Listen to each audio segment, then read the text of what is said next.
हर वस्तु का अपना अपना स्वभाव है। भैया तो गुरुकुल में या संन्यास आश्रम में सभी अत्यंत दुखी होने चाहिए, यहाँ पर एक ही जैसा इन्वायरमेंट है ना, या तो फिर सभी प्रसन्न होने चाहिए, कुछ दुखी और कुछ सुखी, ये तो नहीं होना चाहिए। तो बोल भाई इसमें क्या कर सकते हैं, ये तो हर व्यक्ति का अपना स्वभाव है, स्वभाव पे डिपेंड करता है। तो किसी किसी को बहुत ज़्यादा दुख होगा, किसी को कम होगा, किसी को बिल्कुल नहीं होगा। तो हर वस्तु का, हर व्यक्ति का अपना अपना स्वभाव है। आदर्शोदकयो, आदर्श कहते हैं शीशे को, और उदक मतलब जल। जैसे आदर्श और उदक का जो स्वभाव है वो कैसा है, प्रसाद, स्वच्छता है, उसका स्वभाव ही स्वच्छता है। कांच में से चक्षु रश्मि का अप्रतिघात क्यों हो जाता है, उसका स्वभाव निर्मल है, आर पार दिखता है। दीवार में से चक्षु रश्मि क्यों नहीं अप्रतिघात को प्राप्त होती, क्योंकि उसका स्वभाव ही ऐसा है खुरदरा, तो उसमें से नहीं जा सकती है। आदर्शोदकयो प्रसाद स्वभाव्यात्, उसका निर्मल स्वच्छ स्वभाव होने से रूपोपलब्धिवत, जैसे उस पार रूप की उपलब्धि हो जाती है, तद्वत उपलब्धि ही, वैसे ही यहाँ भी उपलब्धि हो जाएगी। जैसे शीशे के सामने खड़े होते हैं तो जो हमारा ही रूप है उसका प्रतिबिंब दिखाई देता है ना, क्यों, उसका स्वभाव निर्मल हो गया। कांच भी एक तरह का पत्थर ही तो है, पर उसने घिस घिस के अपने स्वभाव को कैसा बना लिया, स्वच्छ बना दिया, निर्मल बना लिया। तो अब उसकी योग्यता ये हो गई कि वो सामने वाले का ठीक ठीक स्वरूप दिखा सकता है, प्रतिबिंब दिखा सकता है। लेकिन दीवार का स्वच्छ स्वरूप नहीं है तो वो नहीं दिखा सकती है। सेम बात हमारे चित्त की भी है। जो योगी जन हैं, महात्मा जन हैं, जो उन्होंने साधना से अपने चित्त के दोषों को हटा हटा करके, चित्त को अभ्यास कर करके, घिस घिस के अपने चित्त को इतना निर्मल बना दिया, तो अब उनको आत्मा का स्वरूप या परमात्मा का स्वरूप दिखाई दे जाता है। हमने नहीं बनाया, इसलिए आत्मा अंदर होते हुए भी हमें दिखाई नहीं देती है। तो ये क्यों होता है ऐसा, कुछ को दिखाई देता है, कुछ को दिखाई नहीं देता है, स्वभाव के कारण। और कुछ ने कम थोड़ा थोड़ा मतलब घिस लिया, और थोड़े थोड़े दोष भी हैं तो उनको थोड़ा थोड़ा रिफ्लेक्शन होता है। फिर कुछ अप्रत्यक्ष अनुभूतियां तो होती हैं, पर प्रत्यक्ष बिल्कुल स्पष्ट अनुभूति नहीं होती है। कई तरह की स्टेजेस है ना साधना में भी। कुछ को तो बिल्कुल ही घोर अंधकार, कुछ नहीं दिखता है, और आंख मूंदते भी हैं तो दिखता क्या है, वही दिखता है जो बाहर है। और कुछ ऐसे उनको प्रत्यक्ष तो अनुभूति नहीं होती है, पर अप्रत्यक्ष रूप में वो फील करते हैं, ऐसे सोचा था और वो वैसा ही हो गया। माने उनको ये फील होता है कि कोई शक्ति उनको निर्देशित कर रही है, उनको बता देती है पहली चीजें। तो ये कौन सी स्थिति है, थोड़ा तो घिस लिया चित्त को, अभी थोड़ा घिसना बाकी है। तो जितना जितना निर्मल होता जाएगा उतना उतना ही विवेक ख्याति उत्पन्न होती जाएगी।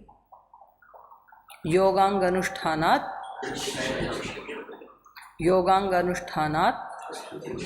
अशुद्धि क्षये ज्ञान दीप्ति आविवेख्याते। तो जैसे जैसे उनका अनुष्ठान का मतलब अभ्यास ही है, योगांग अनुष्ठानात् अशुद्धि क्षय, जितने जितने अशुद्धि का क्षय होता जाएगा उतनी उतनी ज्ञान की दीप्ति होती जाएगी। और वो ज्ञान की दीप्ति बढ़ती रहती है जब तक कि पूर्ण विवेक ख्याति ना हो जाए।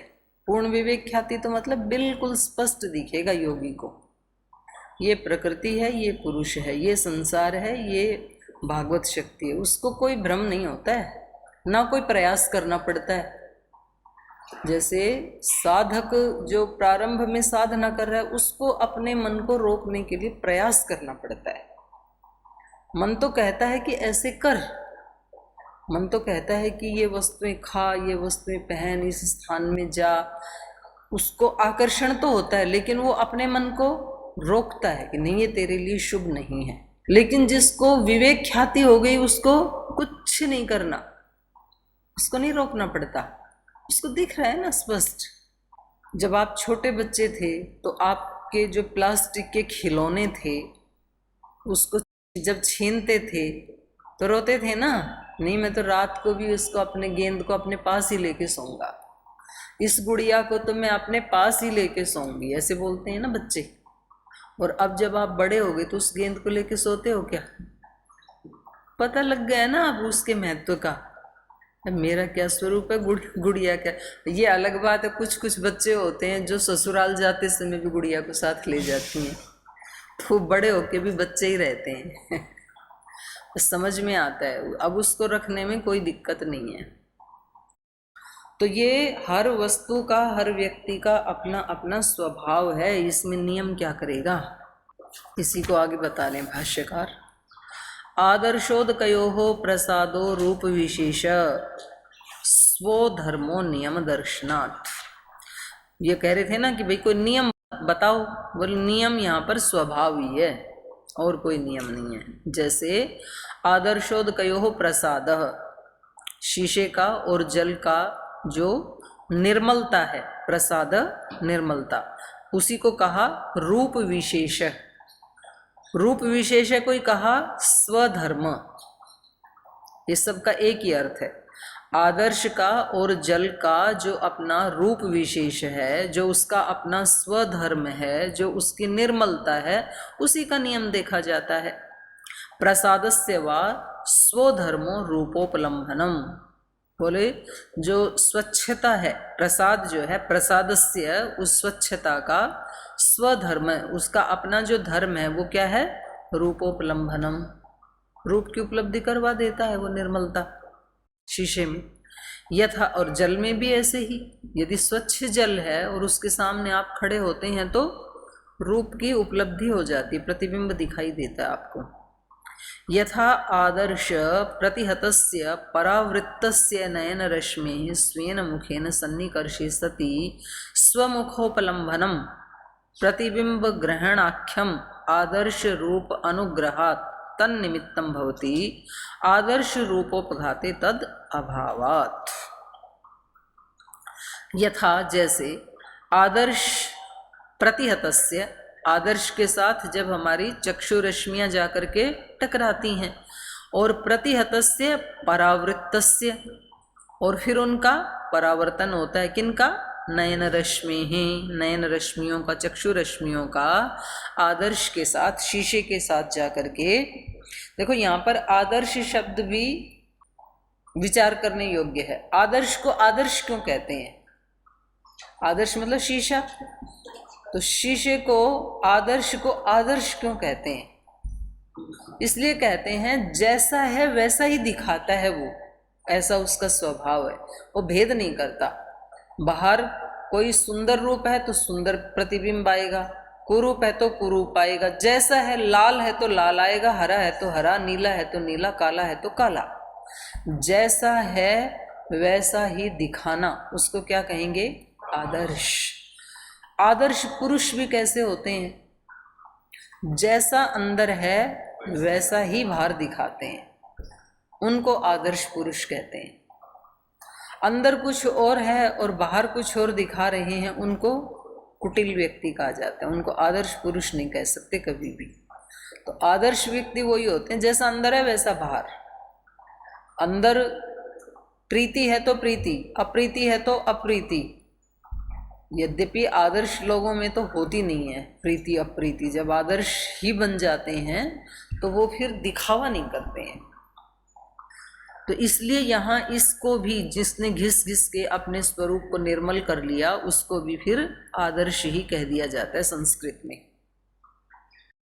तो चलिए, ये कह रहे हैं नयन रश्मि यथा आदर्श प्रतिहतस्य परावृत्तस्य नयन रश्मि ही, जैसे आदर्श के साथ टकरा करके परावर्तित होती हुई जो नयन रश्मियां हैं, उनका स्वेन मुखेन सन्निकर्षे सति, अपनी ही नयन रश्मियां जाके आदर्श के साथ टकराई, वहाँ से परावर्तित हुई और फिर आकर के अपने ही मुख के साथ उनका सन्निकर्ष हुआ। तो इस सारी प्रक्रिया होने के बाद मुखेन सन्निकर्षे सति स्वमुखोपलंबनम, अपने मुख का उपलंबन हो जाता है इस व्यक्ति को। प्रतिबिंब ग्रहण आख्यम, उसी को ही प्रतिबिंब कहा जाता है, प्रतिबिंब ग्रहण के नाम से उसको पुकारा जाता है। प्रतिबिंब ग्रहण आख्यम आदर्श रूप अनुग्रहात, ये किससे हुआ? आदर्श रूप अनुग्रहात, आदर्श के स्वच्छ रूप के अनुग्रह से, जो आदर्श का स्वच्छ रूप था उसके अनुग्रह से तन निमित्तम भवति, उस स्वच्छ स्वरूप के निमित्त से ऐसा होता है। आदर्श रूपोपघातो तद अभावात, लेकिन उस आदर्श का जो स्वच्छ रूप है उसका यदि उपघात हो जाए, स्वच्छता का, मानो कि शीशे के ऊपर धूल जम जाए खूब ज्यादा, या तो वो टूट जाए, तो फिर प्रतिबिंब का ग्रहण नहीं होगा। आदर्श रूपोपघाते तद अभावात, तो क्या पता लगा? अप्रतिघात किसके कारण होता है? स्वभाव के कारण, उसका निर्मल स्वभाव है इसलिए हो जाता है। काच, अभ्रपटल, स्फटिक मणि का और कुड्य आदि का निर्मल स्वभाव नहीं है, इसलिए वहां पर प्रतिघात हो जाता है। और काच आदि का भी यदि वो आदर्श रूप उपघात को प्राप्त हो जाए तो अप्रतिघात नहीं होगा, फिर प्रतिघात ही होगा, फिर नहीं दिखेगा उस पार कुछ भी। अगर उसके ऊपर धूल जम गई तब तो नहीं दिखेगा। आदर्श रूपोपघाते तद अभावात कुड्यादिषु च प्रतिबिंब ग्रहणम न भवति, और ऐसे ही कुड्यादि में भी प्रतिबिंब का ग्रहण नहीं होता है। एवं काच, अभ्रपटल आदि भी अविघातात् चक्षुरश्मि कुड्यादिभिश्च प्रतिघातो द्रव्य स्वभाव नियमात् इति। तो कह रहे हैं इसी प्रकार से काच और अभ्रपटल आदि के द्वारा जो अविघात है चक्षुरश्मि है, चक्षुरश्मि का, और कुड्यादिभिश्च प्रतिघातः, और कुड्यादि के साथ उसका क्या है? प्रतिघात। ये क्यों होता है? द्रव्य स्वभाव नियमात इति, ये उस द्रव्य के अपने स्वभाव के नियम के कारण होता है, और कोई नियम नहीं है, स्वभाव ही नियम है। और कह रहे हैं इस नियम को आप तोड़ नहीं सकते। आप यहाँ पर ये नियम नहीं बना सकते कि सबको एक ही जैसा होना चाहिए, यानी गुरुकुल में ये नियम नहीं बनाया जा सकता किसी के द्वारा भी कि सबको बराबर दुखी होना है और बराबर खुश होना है, सुखी होना है, ऐसा नहीं हो सकता। इन्वायरमेंट एक जैसा रख सकते हैं सबके लिए, एक जैसा खाना, एक जैसे रहने के संसाधन, वो सब कर सकते हैं, लेकिन सब सुखी और दुखी भी एक ही जैसे हों ये नहीं किया जा सकता, क्योंकि हर व्यक्ति का अपना स्वभाव है, वो उसके अकॉर्डिंग होगा। तो यहाँ पर भी ये कह रहे हैं दृष्टानुमिता नाम नियोग प्रतिषेध अनुपपत्ति ही, जो दृष्ट माने जो प्रत्यक्ष देखे जाते हैं पदार्थ, आदर्श है, उदक है, उनके निर्मल स्वभाव के कारण वहाँ अप्रतिघात होता है, ये प्रत्यक्ष देखा जाता है। और कुछ चीजें तो अनुमित, अनुमान प्रमाण से देखी जाती हैं। तो जो जो भी प्रत्यक्ष या अनुमान प्रमाण से जाने जाने वाले द्रव्य हैं उनमें नियोग प्रतिषेधानुपपत्ति ही, नियोग और प्रतिषेध की उपपत्ति नहीं हो सकती, अनुपपत्ति ही रहेगी। माने सब चीजों में ऐसा ही होना चाहिए, इसको कहेंगे नियोग, ऐसा नहीं होना चाहिए, इसको कहेंगे प्रतिषेध। या तो काच अभ्रपटल में भी चक्षु रश्मि नहीं जानी चाहिए, इसको कहेंगे प्रतिषेध। या तो कुड्यादि में भी चक्षु रश्मि जानी चाहिए, इसको कहेंगे नियोग। बोले नियोग और प्रतिषेध का नियम नहीं बना सकते आप कि या तो ये भी ऐसे ही हो या तो ये भी ऐसे ना हो, ऐसा नहीं हो सकता है, ये स्वभाव के कारण होगा। क्योंकि जो दृष्ट और अनुमान प्रमाण होते हैं वो कैसे होते हैं? तत्व विषय वाले, सत्य को दिखाने वाले होते हैं। जब हमें प्रत्यक्ष दिख रहा है, आदर्श निर्मल स्वभाव का है, उसमें प्रतिबिंब का ग्रहण होता है। दीवार निर्मल स्वभाव की नहीं है, उसमें प्रतिबिंब का ग्रहण नहीं होती। प्रत्यक्ष दिख रहा है ना, तो उसमें हम नियोग या प्रतिषेध कैसे कर सकते हैं? तो जो प्रमाण होते हैं, चाहे वो प्रत्यक्ष प्रमाण है या अनुमान प्रमाण है, प्रमाणस्य तत्व विषयत्वात्, प्रमाण जो होते हैं वो वास्तविक विषय वाले होते हैं, वो वास्तविकता को दिखाने वाले होते हैं, तो उसमें हम चेंज नहीं कर सकते कुछ भी प्रमाणों में। न खलु भो परीक्षमाणेन दृष्टानुमिता अर्था शक्या नियोक्तुम एवं भवत इति नापि प्रतिषेधुम एवं न भवत इति। बोले देखो भाई, ये जो प्रमाण होते हैं ये तत्व विषयत्वात् वास्तविक विषय वाले, वो वास्तविकता को बताने वाले होते हैं।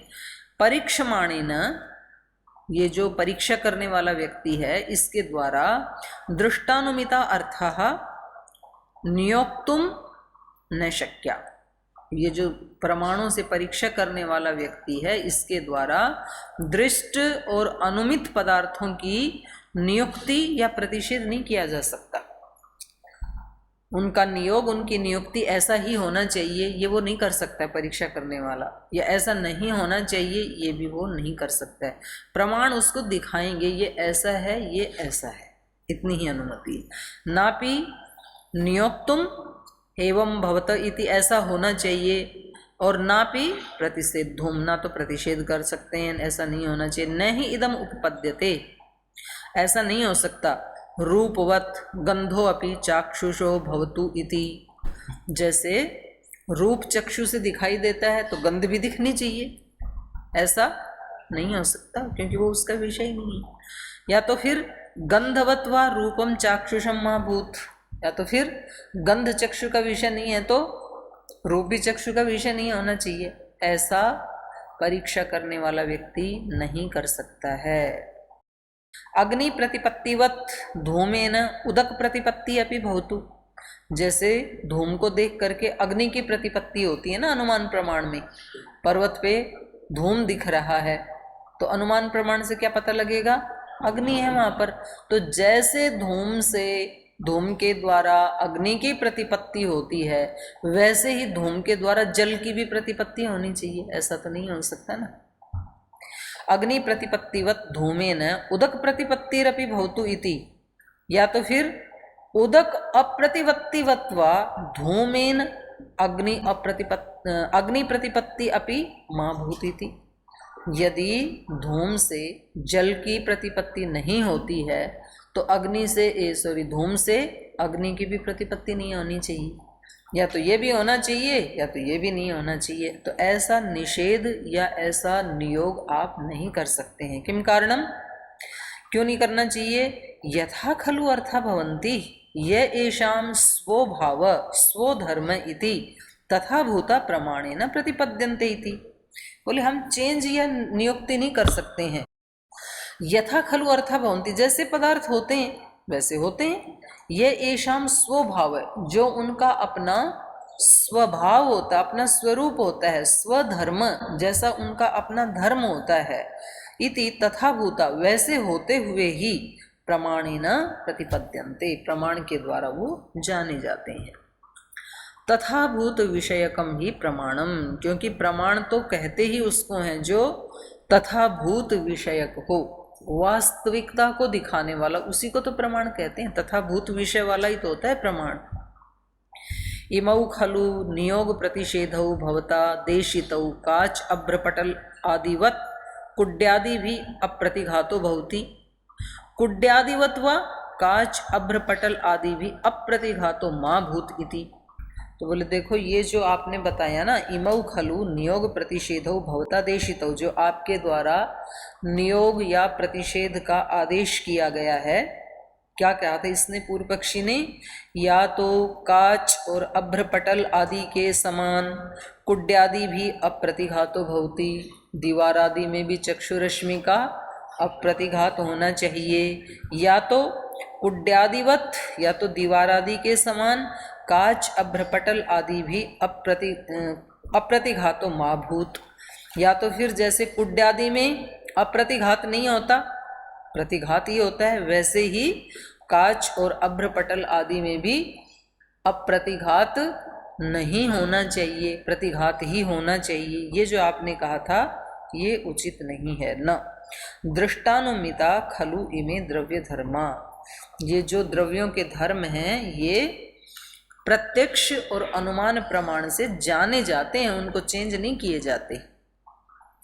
प्रतिघाता प्रतिपत्तिघातयोः उपलब्धि अनुपलब्धि व्यवस्थापिके। बोले ये जो प्रतिघात और अप्रतिघात हम दिखा रहे हैं ना, काच अभ्रपटल आदि में अप्रतिघात हो रहा है, कुड्ड आदि में प्रतिघात हो रहा है, तो प्रतिघात अप्रतिघातयो ही, इस प्रतिघात और अप्रतिघात के द्वारा तो उपलब्धि और अनुपलब्धि की व्यवस्था दिखाई जा रही है।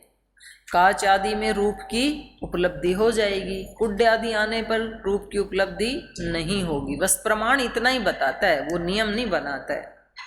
व्यवहिता अनुपलब्धिया अनुमीयते, तो जो कुड्ड आदि के द्वारा जो व्यवहित है और उसकी जो अनुपलब्धि हो रही है, उससे अनुमीयते, उससे अनुमान प्रमाण लगाया जा रहा है। प्रतिघात, चक्षुरश्मि का प्रतिघात हो रहा है कुड्ड आदि में, इसलिए उसके पार दिखाई नहीं दे रहा है। व्यवहितो उपलब्धिया अनुमीयते, क्योंकि जो व्यवहित है उसकी उपलब्धि हो रही है काच अभ्रपटल आदि में, तो वहां पर अनुमान प्रमाण से क्या जाना जा रहा है, काच अभ्रपटल आदि भी अप्रतिघातयति, काच और अभ्रपटल आदि के द्वारा अप्रतिघात हो रहा है। तो दृष्ट और अनुमान प्रमाण से यहाँ पर केवल ये दिखाया जा रहा है कि काच अभ्रपटल आदि में चक्षुरश्मि का अप्रतिघात हो रहा है, कुड्ड आदि में प्रतिघात हो रहा है, तो वो प्रत्यक्ष और अनुमान प्रमाण से केवल बताया जा रहा है, वो नियोग नहीं किया जा रहा कि या तो यहाँ भी ऐसा हो या तो यहाँ भी ऐसा नहीं होना चाहिए। इति इंद्रिय परीक्षणम, तो यहाँ तक ये एक चक्षु इंद्रिय को उपलक्षण मान करके न्यायकार ने ये सिद्ध किया कि हमारी इंद्रियां जो हैं वो कैसी हैं, भौतिक हैं। क्योंकि प्रसंग यही चल रहा था ना, आत्मा प्रमेय के बाद इंद्रिय रूपी प्रमेय की हम परीक्षा कर रहे थे कि ये इंद्रियां भौतिक हैं या अभौतिक हैं।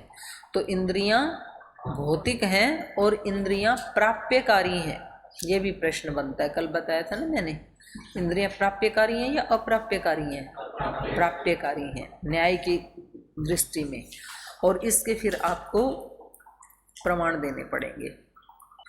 अब इन्होंने इस बात को तो स्वीकार कर लिया, ठीक है इंद्रियां क्या हैं, भौतिक हैं और प्राप्यकारी हैं। अब अगली थोड़ी सी बात और पूछ रहे हैं इंद्रिय के विषय में ये, अथापि खलु एकम इंद्रियम बहुनी इंद्रियाणि वा। बोल चलो हमने ये तो बात आपकी मान ली, इंद्रियां भौतिक हैं। अब हम आपसे ये पूछते हैं कि ये इंद्रिय एक ही है या अनेक हैं। कुतः संशय, ये संशय क्यों आपका, दिख ही रही है ना बहुत सारी इंद्रियां, तो संशय क्यों हुआ आपको। तो ये कह रहे हैं संशय इसलिए हुआ स्थानान्यत्वे नानात्वात् अवयवी नाना स्थानत्वाच्च संशयः। स्थान अन्यत्वे नानात्वात्, जो इंद्रियां हैं उनके स्थान अलग अलग हैं। जैसे चक्षु इंद्रिय सबसे ऊपर है, फिर घ्राण इंद्रिय उससे नीचे, फिर रसन इंद्रिय उससे नीचे, फिर हाथ पैर उससे नीचे। तो ये अलग अलग स्थानों पर होने से लगता है कि अलग अलग है, नाना है। स्थान अन्यत्वे नानात्वात्, स्थानों पे अलग अलग हैं तो ये भी मन में आता है कि शायद अलग अलग ही होंगी। और एक ये भी हो सकता है अवयवी नाना स्थानत्वाच्च, एक है अवयवी और एक उसके अवयव हैं वो अलग अलग स्थान पे होते हैं। जैसे वृक्ष एक ही है और उसकी एक स्थान पे एक शाखा, दूसरे स्थान पे दूसरी शाखा, ऐसे। तो ये भी हो सकता है कि इंद्रिय एक ही है, त्वगेंद्रिय, और उसके ये अलग अलग अवयव हैं, क्योंकि त्वग इंद्रिय सब जगह गई हुई है ना। कोई भी ऐसी इंद्रिय नहीं है जहाँ त्वचा ना हो। वो जो त्वचा हाथ में है सेम वही त्वचा यहाँ भी है, वही यहाँ नाक पे भी है, वही आँख पे भी, वही कान पे भी है। तो ये भी तो हो सकता है अवयवी एक ही है त्वग इंद्रिय, और ये उसके अलग अलग अवयव हैं, अलग अलग स्थान हैं, तो इसलिए संशय हुआ। तो देखो ये उत्तर पक्षी को भी आप हल्के में मत लेना, उसका भी बहुत तेज दिमाग चलता है ऐसे ऐसे प्रश्न निकाल के लाता है। स्थान अन्यत्वे नानात्वात् अवयवी नाना स्थानत्वाच्च संशय बहुनी द्रव्याणि नाना स्थानानि दृश्यन्ते। जैसे ये भी देखा जाता है लोक में कि जो बहुत सारे द्रव्य हैं वो अलग अलग स्थान पर रखे हुए देखे जाते हैं, इसका मतलब वो अलग अलग हैं। और नाना स्थानश्च सन एको अवयवी च इति, एक ही अवयवी नाना स्थान पे होता है। एक ही वृक्ष अलग अलग स्थान पे होता है ना, धरती के नीचे भी वही वृक्ष है, फिर थोड़ा ऊपर भी वही है, फिर और ऊपर आकाश में चारों तरफ फैला वो भी वृक्ष ही है। तो अवयवी के नाना स्थान पे भी होता हुआ देखा जाता है। तेन इंद्रियेषु भिन्न स्थानेषु संशय इति, तो इसलिए ये इंद्रियां जो भिन्न भिन्न स्थान पे हैं, तो इसमें हमें संशय हो रहा है कि ये एक इंद्रिय है या अनेक हैं। तो पूर्व पक्षी कह रहा है एकम इंद्रियम, इंद्रिय एक ही है, ये पूर्व पक्षी का मत है। क्यों है एक इंद्रिय, हेतु क्या है? त्वग व्यतिरेकात, त्वग अव्यतिरेकात, जो त्वक इंद्रिय है उसका अव्यतिरेक होने से, माने सारे जो अधिष्ठान हैं, जो हमारे आँख नाक कान आदि हैं, उन सब में उसका अव्यतिरेक होने से, अव्यतिरेक मतलब अभेद होने से, भेद नहीं है, एक ही त्वग इंद्रिय पूरे शरीर में तो है, सारी इंद्रियों में, तो उससे ये लगता है कि एक ही इंद्रिय है। त्वग एकम इंद्रियम इति आह, त्वचा ही केवल मात्र एक इंद्रिय है, कस्मात अव्यतिरेकात, अभेद होने से। और ये भी कितना मतलब आश्चर्य है कि बिल्कुल शरीर में किसी भी स्थान पे ये पता नहीं चलता है कि ये स्टार्टिंग पॉइंट है। जैसे कपड़ा भी ऐसे पूरा सिलते हैं तो कहीं ना कहीं तो जॉइंट आएगा, तो शुरुआत यहाँ से हुई, और इस त्वक की शुरुआत कहाँ हुई और एंड कहाँ हुआ पता ही नहीं चलता है ना, कितनी विशेष बात। और वो शरीर से अलग है, माने उसको अलग से बाद में लगाया गया है, ये भी पता चलता है, क्योंकि उसको हटाया जा सकता है, त्वचा को अलग किया जा सकता है ना शरीर से। जैसे मृत पशु आदि हैं, उनकी तो खाल उखाड़ते ही थे पहले, अभी भी उखाड़ते हैं, तो ये इससे अलग भी है। लेकिन इसको कैसे सिलाई की, कैसे इसको स्थापित किया गया ना, इसका कोई पॉइंट दिखाई देता ही नहीं है। तो आश्चर्य तो बहुत हैं हमारे शरीर में, पर हम तो जाते हैं 8 अजूबे देखने के लिए, अपने वाले अजूबे को देखते नहीं है। त्वग एकम इंद्रियम इतिहा, कस्मात अव्यतिरेकात, अभेद होने से, न त्वचा किंचित इंद्रियाधिष्ठानम न प्राप्तम। त्वचा ये तृतीय विभक्ति है, त्वचा के द्वारा, त्वग का त्वचा हो गया ना, त्वचा किंचित इंद्रियाधिष्ठानम न प्राप्तम इति न, त्वचा के द्वारा कोई भी अधिष्ठान, कोई भी स्थान रहित हो, अप्राप्त हो, ऐसा नहीं है। त्वचा सब जगह गई हुई है। न च असत्याम त्वची किंचित विषय ग्रहणम भवति, त्वचा के न रहने पर इंद्रियों के किसी भी विषय का ग्रहण नहीं होता है। यया सर्वे इंद्रिय स्थानानि व्याप्तानि यस्याम च सत्याम विषय ग्रहणम भवति सा त्वग एकम इंद्रियम इति, तो जिसके होने से, यया जिस त्वचा के द्वारा, सर्वे इंद्रिय स्थानानि व्याप्तानि, सारे इंद्रियों के स्थान व्याप्त हैं, यस्याम च सत्याम जिस त्वग इंद्रिय के होने पर विषय ग्रहणम भवति, विषयों का ग्रहण होता है, सा त्वक एकम इंद्रियमिति, वो एक ही इंद्रिय है, ऐसा पूर्व पक्षी का कहना है। तो अब इसका खंडन कैसे करेंगे सिद्धांती, वो कल पढ़ेंगे। आज समय हो गया, आज यहीं विराम लेते हैं।